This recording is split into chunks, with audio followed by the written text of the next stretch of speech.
Hi, welcome to our channel of IGNOU audiobooks, Indira Gandhi National Open University, School of Social Sciences, SOSS. Master of Arts, History, May. Second year, MHI-03 Historiography. Block-1 Understanding History. Unit-2 Causation, 2.1 Introduction. All scientific inquiry begins with the question, why? Why does oil float on water? Why? Do we have earthquakes? Why do famines occur? Why did England industrialize before Germany? Why was India colonized? In one form or another, all disciplines ask the question back. Why? History is no exception. Like other natural and social sciences, it too addresses the why interrogative. Even as historians study the past, they try to explain why a particular event or phenomenon did or did not occur. They ask, for example, why did the Roman Empire decline? Why did World War I occur? Why did the British transfer power to India in August 1947? Why did Gandhi withdraw the non-cooperation movement? The writing of history thus begins with why questions. However, unlike many other social sciences, history does not focus upon generalities. It does not explain a category of events but analyzes a specific occurrence. Instead of offering an explanation for why the colonization occurs, or why civilizations decline, or why revolutions occur, it examines why the British left India in 1947, why the Minoan population decimated, why the socialist revolution occurred first in Russia. Historians, in other words, explain the occurrence of specific events. In place of treating the event as an instance of a general category, it perceives it as, to borrow a phrase from Patrick Gardner, a unique particular. Consequently, it concentrates on those dimensions that are specific to the given event and offers an account that explains fully why the event A happened when it did. 2.2 What is causality? Even though the event is taken to be a unique particular, historians nevertheless endeavor to explain its occurrence. The analysis of an event as a particular does not undermine either the effectiveness of the offered explanation or its claim to represent the truth. Like other social scientists, historians offer a complete explanation of the phenomenon under consideration, and they do this by determining what caused that event to occur. Search for causes is thus central to historical analysis. Up until the 18th century, philosophers and historians commonly believed that the cause must be an antecedent event, one that occurred prior to the event that is being explained, and that the antecedent event must be regularly associated with the effect. However, following upon the work of John S. Mill, the cause is no longer identified as an event that occurs before. Rather, it is conceived as a condition or a set of conditions that are always present when the event A occurs, and always absent when A does not occur. The cause, in other words, is a condition that is both necessary and sufficient for bringing about the given event E. It is said to be necessary because its absence implies the absence of the effect A, and it is sufficient because its presence yields the given result A. If a study shows that individuals with vitamin A deficiency suffered from night blindness, and in all those individuals where vitamin A was present in sufficient measure, night blindness did not occur, then all else being the same, we can say that deficiency of vitamin A is the cause of night blindness. We can designate vitamin A as the cause because its absence meant night blindness and its presence meant the absence of the effect, namely, night blindness. 3 points need to be emphasized here. First, the relationship of necessity is significantly different from that of sufficiency. Second, the cause is considered to be a condition that is both necessary and sufficient. And third, constant conjunction is not an adequate indicator of a causal relationship. If in a given instance cardiac arrest leads to the death of a person, we may say that heart failure was a condition that was sufficient for producing the effect, namely, the death of a person. However, to assert that cardiac arrest was a necessary condition for the death of the individual, we need to show that the absence of cardiac arrest would have meant absence of the effect, death. If death could have occurred due to some other condition, for example, liver failure or hemorrhage, then cardiac arrest may have been a sufficient condition, but it cannot be designated as a necessary condition for the occurrence of the event, death of the individual. Since the person could have died due to the presence of other conditions, the absence of cardiac arrest would not have prevented the effect. Hence, it cannot be a condition that is necessary for the event under consideration. What is being suggested here is that the relationship of necessity is different from that of sufficiency, and in philosophies of science, the cause has been conceived as being both a necessary and a sufficient condition. If the cause is a necessary and sufficient condition, it implies that it is regularly associated with the given effect. That is, it is always present when the effect A occurs, and always absent when the event A is absent. Constant conjunction is thus an important, observable attribute of causation. Further, the causal condition is almost always antecedent to the effect. However, this does not mean that a condition that is regularly observed before the event A takes place is the cause of the latter. Constant conjunction and spatial contiguity are features of a cause-effect linkage, but the cause cannot be identified on this basis alone. On a record, songs appear in a specific sequence. However, the song that comes first is not the cause of the one that follows. Likewise, lightning may be regularly observed before we hear a thunder, but this does not mean that it is the cause of the latter. It is possible that both lightning and thunder are the visible effects of an altogether different cause. What needs to be underscored here is that regular association is not by itself sufficient for claiming that the condition that is observed first is the cause of that which comes after. To show that something is the cause of an event, we need to show that its absence would have implied the absence of the event being explained. Similarly, listing events in the correct sequential order does not also provide an explanation of an event. We may enumerate in the correct time sequence all that happened on a particular day, but that may not offer an explanation of why A happened. For instance, simple listing of events that happened one after another may give us no indication why the concerned person met with an accident or fell ill. We may learn how a particular event occurred, e.g., the correct sequence in which things occurred when the accident took place, but it cannot provide an explanation as to why the accident occurred or why the person was fatally injured. Likewise, the historian may place events that occurred from January 1947 to August 1947 in the proper time sequence, but these would not constitute an explanation of why the British left India in 1947. Once again, explanation or answering the question why requires something more than the mere sequencing of events one after the other in the correct order. At the very least, it requires that we show that the presence of a particular condition that may have come before yielded that effect, and that the absence of that condition may have meant non-occurrence of that event. In brief, identifying the cause is not a matter of placing things one after another. One needs to locate a condition that was necessary. That is, a condition without which the event may not have occurred. 2.3 Social Sciences and Causation. In the natural sciences, researchers conduct controlled experiments to determine what is the necessary and sufficient condition. By controlling and manipulating one condition, while all others remain exactly the same, they determine the impact that the condition has on the effect. If the elimination of condition C results in the absence of A while all else is the same, then C is said to be the cause of A.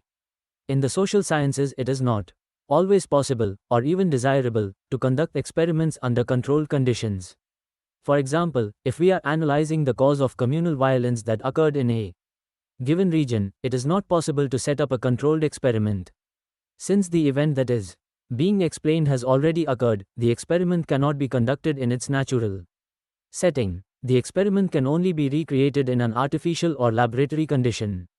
And it is indeed questionable whether we should produce conditions in which individuals inflict physical harm upon each other. In addition to it, there is the difficulty of finding exactly similar groups of individuals whose behavior is replicable. Given all these considerations, conducting controlled experiments poses innumerable problems in the social sciences, and researchers in these disciplines do not rely on this technique for arriving at causal explanations. Social scientists identify causes by using what John Stuart Mill called the method of agreement and the method of disagreement or difference. The method of agreement draws an inventory of all those circumstances, conditions that are present whenever the event A occurs. It identifies a condition that is invariably present in all instances where A has occurred. The method of difference, on the other hand, searches for that condition in terms of which the antecedent circumstances and the phenomenon differ. That is, a condition whose absence translates into the absence of that event. Social scientists combine these two methods to determine what caused A to occur. They pinpoint the cause by studying a number of positive and negative instances where event of the type A occurred and situations where A did not occur. If in all cases where E occurred condition C was always present, and in all cases where A did not occur condition C alone was absent, then C is regarded as the cause of E. To take an example, if the analysis shows that in all instances where factionalism existed, Congress lost elections, and in all those states where the party was free of factional politics, it won the support of the voters, then it can be said that factionalism was the cause of party losing elections. The causal condition is identified here by studying contrast. Cases contexts where Congress won elections and states where it lost. It is, of course, assumed that the states compared differed only in this one aspect and that all other prevailing conditions were more or less the same. If, for instance, factionalism is found in states where Congress has been losing successive elections or where opposition parties have been increasing their vote percentage over the years, then factionalism cannot be identified as the cause. Alternately, if the states in which Congress won elections were marked by a high concentration of rural population and there is previously some evidence that these are sections that have supported the Congress in the past, then again one cannot easily conclude that factionalism is the cause of winning elections.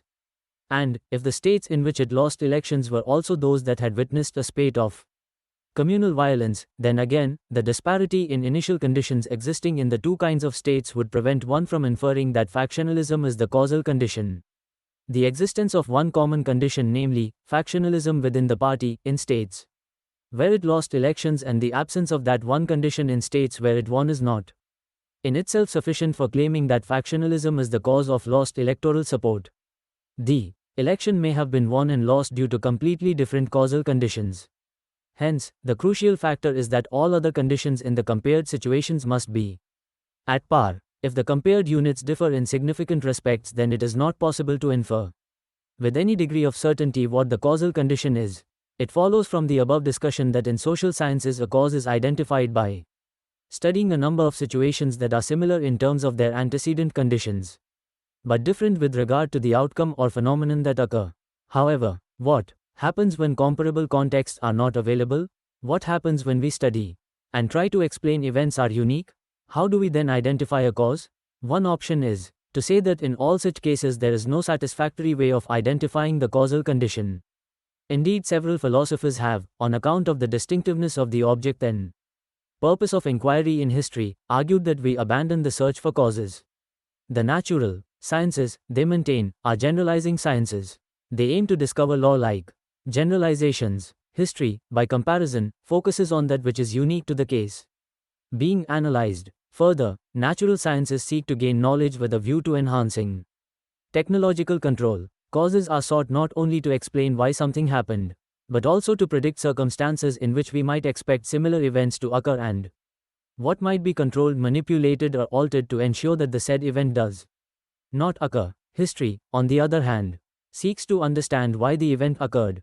It tries to make sense of a phenomenon by identifying the meaning that it had in a given historically defined context. Since its aim is to enhance communication and interaction, it is permeated by a different knowledge interest and therefore relies on a different methodological orientation. In place of identifying a condition that causes or produces a given effect, it makes sense of the event by treating it as an expression of a specific worldview. It, in other words, explores the link between life, expression, and a historical Weltanschauung and understands rather than explains a given event.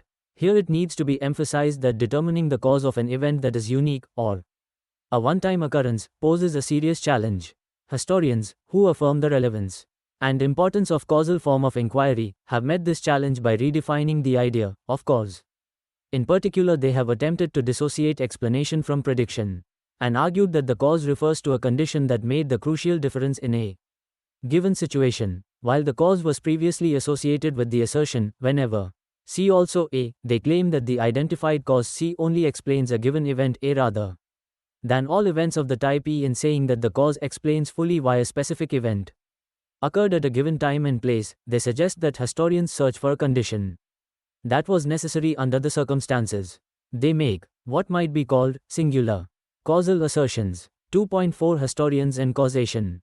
In offering singular causal assertions, historians separate explanations from predictions. They argue that a complete explanation does not entail accurate predictions. In fact, several philosophers of history maintain that explanation and prediction are two different kinds of activities, involving different kinds of evidence and justifications. Prediction assumes regularity and recurrence of sequence. We can say that the sun will rise in the east tomorrow and the day after that only because we believe that the structure of the universe and the laws by which it is governed will continue to operate unchanged. It is the assumption that patterns and regularities observed today will recur and repeat themselves that allows us to predict the future course of events. However, this Assumption is irrelevant for stipulating causal connections. We can determine with reasonable accuracy what caused A to occur even when A is a one-time occurrence, or a unique particular, in the absence of the presupposition that social reality will remain unaltered and existing patterns will recur. We cannot claim that whenever C occurs, E will follow. A distinction is here made between explanation and prediction. In empiricist theories of science, explanation and prediction are inextricably linked together. Indeed, one is considered to be a condition of the other.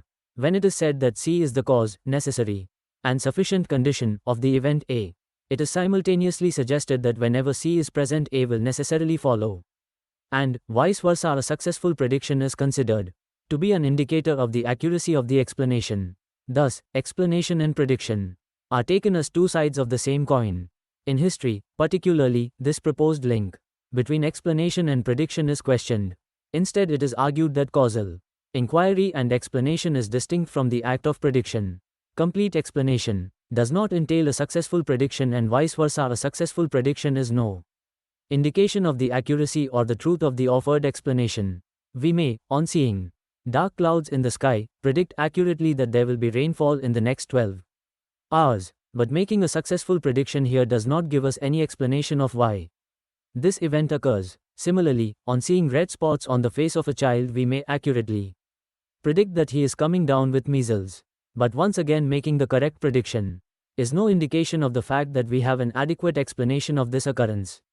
The act of prediction is thus different from that of explanation, and historians may not offer predictions, but they nevertheless can, and do, provide complete explanation of why a particular event occurred. By the linking explanation from prediction, historians not only challenge the general law model of explanation used by positivists, they redefine the concept of causation. In place of conceiving the cause as a necessary and sufficient condition, they see it as a condition that is necessary under the circumstances.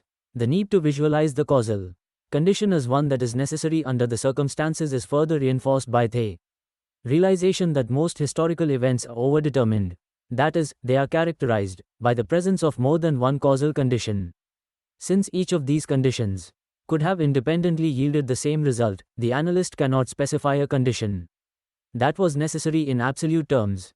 All that can be said is that it was necessary under the circumstances. Let me elucidate this further with the help of an illustration. If we know that rioting mobs are headed towards an assembly hall with the intention of burning the place, and around the same time lightning could strike the building, thereby burning down the hall, then we cannot say which was the necessary and sufficient condition for the burning of the hall. The assembly hall could have been burned by the violent crowd as well as by lightning. If the crowds had not planned on this action, the lightning would have burned the hall, and vice versa. Even if lightning had not struck the building, the marauding crowds would have yielded the same result. Thus, the absence of one condition would not have meant the absence of the effect, namely, burning down of the hall. In situations of this kind, which are marked by the presence of two or more conditions, each of which could have produced the same result, we cannot identify the necessary moment. All we can do is to say which condition intervened first. If lightning struck before the crowds could embark on their action, we can say that it was the condition that was necessary under the circumstances. Situations that historians analyze are, it is said, of a similar kind. Being unique and most often overdetermined, the researcher can at best identify a condition that was necessary under the circumstances. For example, based on existing understanding of the processes of the colonization and a survey of available documents, the historian may conclude that popular assertions against the Raj as well as adverse balance of payments were making it extremely difficult for the colonizing power to continue ruling over India. A calculation of the British military and strategic interest in the region also favored the transfer of power to India. Since each of these conditions pushed in the same direction, what might we identify as the cause of British leaving India, and more specifically, of British leaving India in August 1947? The historian seeks to answer this question by pinpointing a condition that made the crucial difference in the given conjuncture. Available documentary evidence is drawn upon to assess which of these conditions was perceived by the British as being most significant, and which generated pressures of a kind that made the administration of the colony extremely difficult, if not also unviable at that point. In identifying the causal condition that was necessary under the circumstances, evidence is drawn from within the case. Comparisons are made with analogous situations before. And perceptions and actions of different agents are used to assess the relative significance of different existing conditions. Objective conditions and subjective reasons are thus woven together to determine what made the crucial difference. Since most historical analysis draws upon purposes and actions of agents as well as operating external conditions, it is sometimes said that historians explain a given event, phenomenon by describing how it happened. That is, they answer the why interrogative by analyzing what happened and how it happened. 2 points need to be made in this regard. First, as was mentioned earlier, merely placing events in a sequence does not provide an explanation of an event. Telling a story with a beginning, middle and end is therefore never enough. At the very least, the historian needs to identify the configuration of external material structures within which particular actions are conceived and performed, and within which they yield a specific result. Second, and this is of the utmost importance, an exhaustive description of all possible conditions and range of actions does not constitute a causal explanation. The latter requires that we determine a condition that was necessary at least under the circumstances. The difference then between simple storytelling and causal analysis of a historical event is that the latter, unlike the former, focuses upon what made the crucial difference. It does not merely link the different moments together in a way that makes sense but goes a step further. It identifies a condition in the absence of which the event may not have occurred at the precise time that it did. In other words, it locates a necessary moment. The necessary moment may be a single condition or a part of a complex of conditions. Analyzing the issue of transfer of power to India in 1947, a historian may argue that mutiny in the naval ratings made the crucial difference. That is, it was the causal condition, the necessary moment in the absence of which transfer of power may not have taken place at that time. Alternately, the historian may argue that mutiny in the naval ranks was the necessary moment of a set of popular mobilizations, and these collectively yielded the result, namely, transfer of power. When historians endorse the latter part, they define the cause as an INUS condition. That is, the cause is considered to be a condition that is an insufficient but necessary moment of a complex of conditions that is unnecessary but sufficient for producing the given event. Let me explain it further. In identifying mutiny in naval ratings as the cause, all that the historian is saying is that this condition made the crucial difference. Had it not been for this mutiny, transfer of power may not have occurred in August 1947. Further, the mutiny in naval ratings yielded this effect in association with other popular assertions, such as the Quit India movement and peasant rebellions. Collectively, these constituted a complex of minimal sufficient condition, and in this complex the mutiny in navy was the necessary moment. However, this complex of conditions cannot be regarded as necessary for the event, transfer of power. Had this condition not prevailed, adverse balance of payments or calculation of strategic interests may still have led to the British leaving India, albeit not in August of 1947. Consequently, popular mobilizations cannot be regarded to be a complex that is necessary in absolute terms. All we can say with confidence is that under the given circumstances it was sufficient to bring about that result. The mutiny was, in this way, a necessary moment of a complex of conditions that are collectively unnecessary. The same event could have been produced by another set of conditions, but at this time the mutiny along with other popular mobilizations was sufficient for producing the result, namely, transfer of power to India. What bears some repetition here is that historians redefine the idea of causality. Instead of treating the cause as a necessary and sufficient condition, they regard it as an INUS condition, or a condition that is necessary under the circumstances. The idea of causality is conceptualized in this form because the events that they deal with are taken to be unique occurrences, constituted by a conjuncture that is specific to that context. And the context itself is characterized by the presence of several conditions, each of which could produce the same result, though not in the same way or at the same time. The redefinition of cause does not, however, affect the explanatory potential of the inquiry.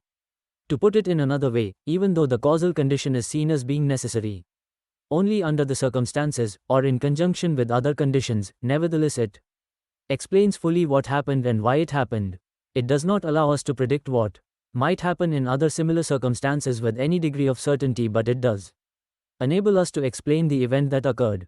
When the cause is defined as a necessary moment of a complex of condition, or as a condition that is necessary under the circumstances, it is assumed that the historian is only explaining why the event A occurred in this instance.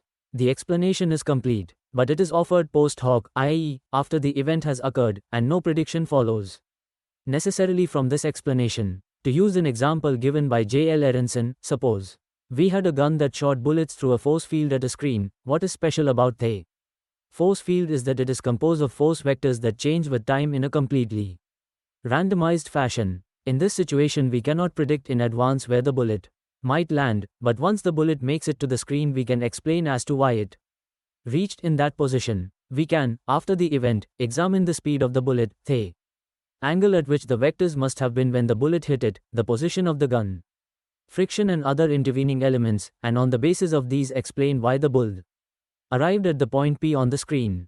The offered explanation is complete insofar as it provides a satisfactory answer to the (why) interrogative, but it cannot help us to predict where the next bullet will arrive on the screen. Historical explanations are often of a similar kind. They explain fully what happened and why it happened, but do not, by and large, predict. Laws may be implicit in the stipulated causal connections, but the historian neither dredges up these laws nor regards it as his task to do so. See, Dre 1970. Historical accounts do not aim to discover general laws, and the causal explanations they offer must therefore be distinguished from predictions. The fact that they do not seek to predict or pinpoint a set of laws and the initial conditions under which they operate does not imply that they offer partial explanations. Contra what is argued in the covering law model used by Karl Hempel and other positivist philosophies of social science, Hempel 1959, historians explain completely what happened through singular causal assertions. What needs also to be clarified here is that these singular causal assertions are distinct from explanations involving reasons and purposes. Events that historians study, e.g., rebellions, battles, treaties of peace, movements, revolts, etc., are all outcomes of the actions of individuals and groups. In studying these events, historians often make sense of what happened and why it happened by mapping the intentions and motivations of actors. They explain, for instance, the withdrawal of non-cooperation movement in terms of the intentions of its leaders, in this case, Gandhi. The reasons they accept are at times those that are avowed by the agents themselves, or else those that can be deduced from the purposes that are either avowed by them or purposes that may reasonably be attributed to the agents. Whatever be the basis of identifying the relevant reason, what is significant is that events are treated not merely as happenings in the external world, rather they are perceived as performances of particular agents that can be explained by uncovering their reasons and motivations. Such reason-action explanations are frequently treated as being similar to causal explanations, and reasons are often confused with causes. It appears that reasons explain by building a link between purposes, motivations and action, just as causal explanations link a cause with an effect. However, even though beliefs and motives are often seen as producing a given event, it is essential to remember that reasons are not the right kind of causes. Ryle 1980, 109. In a causal explanation, causes are external conditions operating in the physical world, and the cause is linked to the effect contingently. Reasons, by comparison, are linked internally, and the connection between a reason and action is a logical one. For example, when we explain why A murdered B by pointing to revenge as the motive for this action, we suggest an intrinsic link between the motive reason and the action murder. We also assume that referring to revenge as the reason for murder does not require any further elucidation, for the latter can follow from the former. While we may need evidence to show that murder was committed by the said person and that he could have had this motivation, the link between motive and action requires no external corroboration. Indeed, the action is said to follow from the motive, and having this motivation provides good reason for assuming that he could have performed this action. Similarly, when we say that the loss of popular support was the reason for the decision to withdraw the strike, an internal connection is stipulated between the reason and the action. Further, the postulated connection rests upon the assumption of rational behavior. It presupposes a background of beliefs that prompt the given action. For instance, the decision to withdraw the strike because it was losing support among the cadre assumes that the leadership considered it desirable to withdraw before the strike fizzles out, or that they preferred to call off the strike so that they do not lose the gained advantage. Such rational calculations of interest is an integral part of reason-action explanation, but these considerations are not, and must not indeed be, considered as initial conditions under which certain laws operate. Reason-action explanations are teleological in nature. Here, the desired end state that is to be realized through the action is also the motive or the purpose. It therefore logically precedes the action. In a causal explanation, on the other hand, the effect is subsequent to the cause. That is, it comes after the causal condition and it follows it due to the presence of certain conjunctive conditions. Historians, in offering causal explanations, seek to identify the set of conditions that collectively yield a given effect, and within that collectivity they aim to pinpoint a condition that made the crucial difference. Such explanations are distinct from explanations based on reasons as well as the covering law model used by the positivists.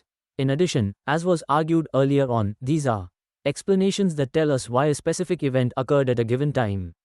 They are, in other words, singular causal statements that seek to explain and not predict future events. The relative neglect of prediction in these explanations, however, does not weaken these explanations nor does it render them inadequate. The offered explanations are complete, and their truth can be debated by the community of historians on the basis of available evidence and documentation. 2.5 Summary. The discipline of history, as other social sciences, constantly seeks the causes which give rise to various phenomena. The search for causes is crucial to historical analysis. The causes are not specific events which occur before certain other events whose origins can then be traced back to the former. Rather, the causes are conceived as a set of conditions under which particular events take place. These conditions provide both the necessary and sufficient ground for the occurrence of certain events. However, unlike in the natural sciences, the search for causes in history cannot be conducted in a controlled atmosphere as in a laboratory. Instead, the social scientists look for similar and different conditions for the occurrence of an event. In other words, they look for the conditions which are present and those which are absent when an event takes place. Moreover, causes are generally sought to explain a phenomenon and not to predict it. Thank you for watching. We will see you in the next video with the next chapter.